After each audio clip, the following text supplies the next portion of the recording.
Letak geografis Indonesia adalah letak sebuah negara atau wilayah yang dilihat dari permukaan bumi. Secara geografis, Indonesia terletak di antara dua benua, yaitu benua Asia dan benua Australia, serta berada di antara Samudra Hindia dan Samudra Pasifik. Luas wilayah dikutip dari kumparan.com. Informasi dari Badan Geospasial, luas wilayah Indonesia daratan 1.922.570 km persegi, sedangkan perairan 3.257.483 km persegi. Jadi totalnya adalah 5.180.053 km persegi. Jumlah pulau menurut survei tahun 2002 yang dilakukan oleh NASA, jumlah pulau Indonesia adalah lebih kurang 18.307. Sedangkan pada tahun 2017 setelah dilakukan penelitian oleh Pusat Hidrografi dan Oceanografi Angkatan Laut, dan hasilnya adalah 17.500 jumlah pulau Indonesia. Pulau-pulau ini terdiri atas pulau yang sudah dihuni maupun pulau yang belum berpenghuni sama sekali. Batas wilayah. Di sebelah utara, Indonesia berbatasan dengan Malaysia, Singapura, Filipina, dan Laut Cina Selatan. Di bagian selatan berbatasan dengan Timor Leste, Australia, dan Samudra Hindia.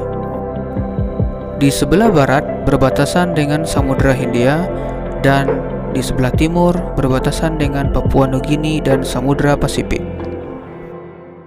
Indonesia disebut negara maritim karena wilayahnya yang dikelilingi oleh perairan yang sangat luas dengan lautan yang lebih luas daripada daratan. Dan juga dikenal dengan negara agraris karena sebagian besar penduduk Indonesia memiliki mata pencarian sebagai petani atau bercocok tanam. Pengaruh kondisi geografis Indonesia sebagai negara maritim terhadap kehidupan ekonomi masyarakat, yaitu munculnya berbagai jenis pekerjaan yang berkaitan dengan pemanfaatan sumber daya laut, seperti nelayan, pertambangan, minyak lepas pantai, sektor usaha wisata seperti pegawai hotel, warung makan, toko cenderamata, penyewaan perahu dan alat-alat permainan air, penjualan tiket, pemandu wisata, dan lain-lain, pelayaran, dan berbagai sektor usaha di pelabuhan. Pengaruh kondisi geografis Indonesia sebagai negara maritim terhadap kehidupan sosial masyarakat.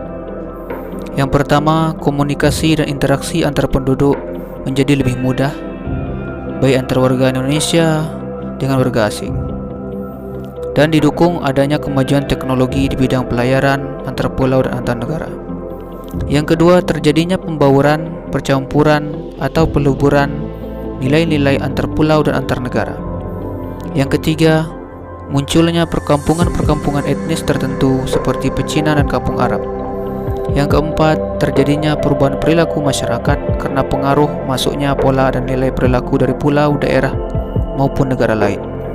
Dan kelima, terjadinya perpindahan ilmu, pengetahuan, dan teknologi. Terakhir, dampak positif dan negatif dari letak kondisi geografis Indonesia sebagai negara maritim. Pertama, dampak positif. Memiliki keberagaman potensi alam dan hasilnya, memiliki keberagaman dan kekayaan budaya, dan memiliki keberagaman sumber daya manusia. Dan yang kedua, dampak negatifnya, tidak meratanya potensi alam dan sumber daya manusia, tidak meratanya pembangunan dan pemerataan hasil-hasilnya, dan rentan terhadap terjadinya konflik kedaerahan. Terima kasih.